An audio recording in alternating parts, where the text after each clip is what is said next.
Samantala, binanata ng palasyo ang naging pahayag ni Vice President Sara Duterte at kinuwestiyon ang kanyang commitment sa tungkulin bilang pangalawang pinakamataas na lider ng bansa. Ang detalye mula kay Jap Regala.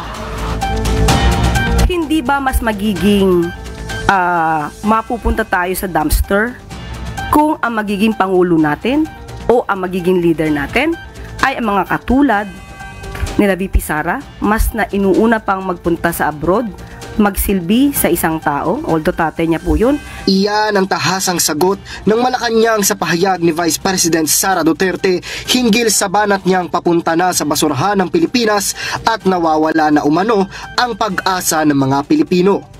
Ayon kay Castro, mas mahihirapan ng Pilipinas kung ang Pangulo ay laging nasa abroad at hindi ginagawa ang trabaho dito sa bansa.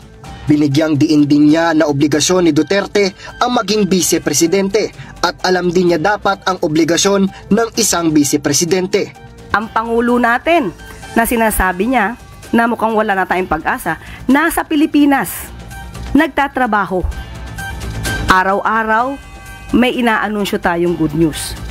Pero ang vice-presidente, nasaan? Dagdag pa ni Castro, mukhang hindi alam ng bise ang mga nagawa ng Administrasyong Marcos. Siguro sinasabi niya yan na road to perdition na tayo. Bakit? Dahil hindi niya naman nakikita kung ano ang mga ginagawa, mga proyekto, programa na isagawa na at naitulong na ng pamahalaan sa taong bayan. Dahil malamang ay hindi siya nanonood ng ating press briefing everyday.